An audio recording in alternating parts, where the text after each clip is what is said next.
Hey there, writers, and welcome back to the Well-Storied podcast. My name is Christine Kiefer, and this podcast is where I translate articles from the Well-Storied blog into audio so you can listen in on the go. If you don't know, Well-Storied is where I share articles and resources that help writers craft sensational novels and build their very best writing lives. As we often do on Monday, today we are diving back into the blog archives, where I've chosen an old article to give a quick update, a refresh, and I'm sharing it now here with you again here on the podcast.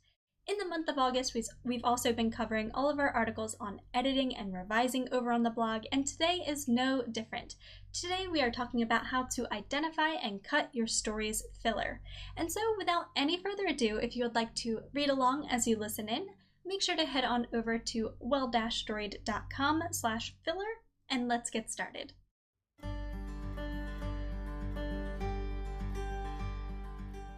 How to identify and cut your story's filler.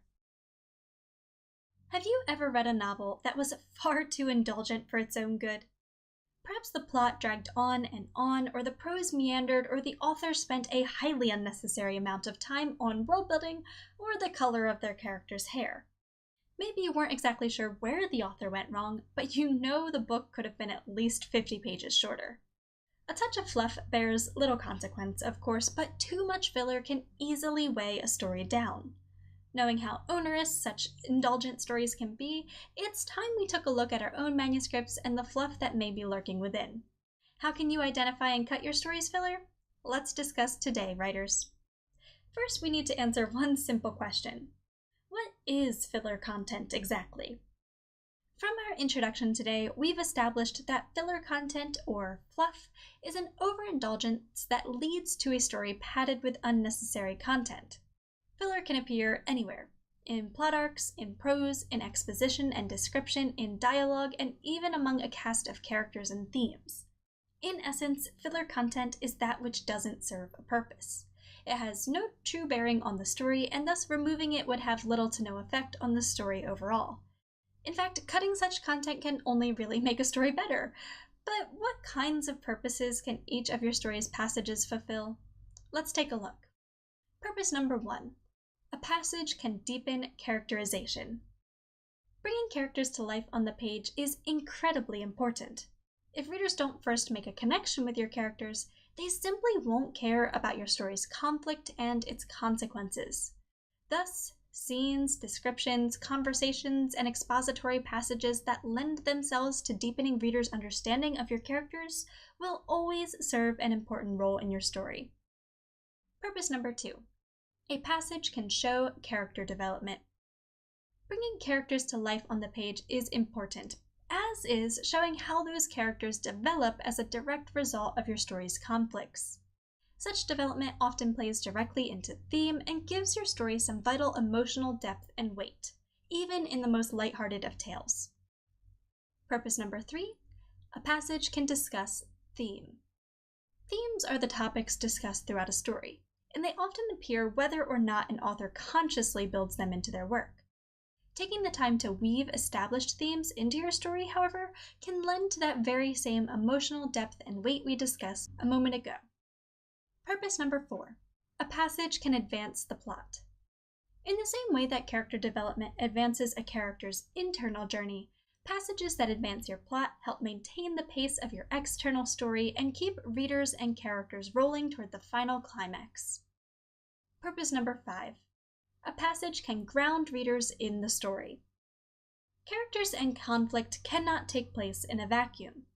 Exposition is an easy place to overwrite, yet a story that doesn't ground its readers in a specific world via a little necessary description and narration will only leave readers feeling afloat instead. Purpose number 6. A passage can transition between scenes. On occasion, a few lines may accomplish none of the purposes listed above, yet still serve one very key purpose: transition. By switching locations, showing a change in atmosphere or a passage of time, or shifting point of view characters, transitions are often a very necessary piece of the literary puzzle. Each of the passages in your story should be packed with purpose, as should individual lines of dialogue and description, and even characters and themes themselves.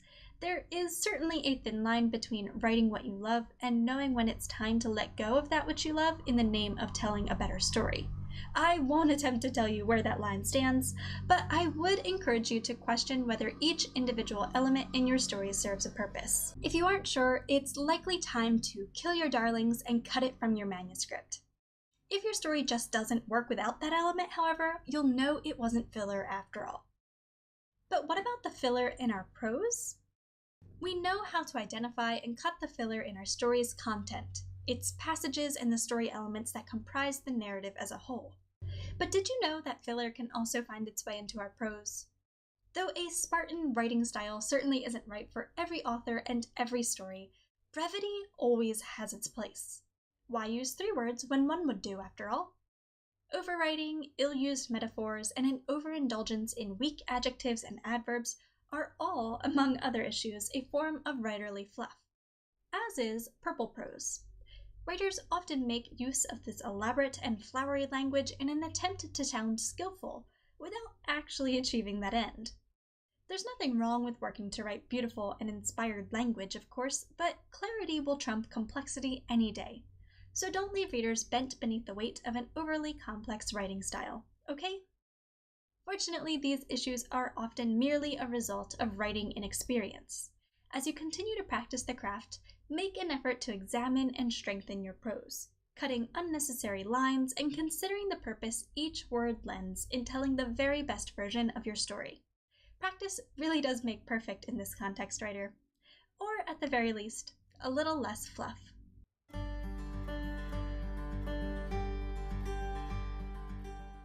Thank you for listening in to today's episode of the Podcast Writers.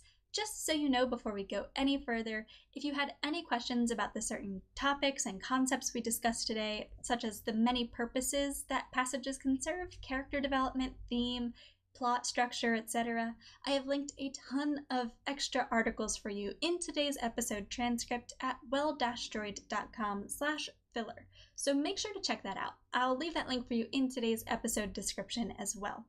If you enjoyed today's episode, make sure to go ahead and subscribe to the podcast, and don't forget to leave a quick rating and review if you have a moment to spare.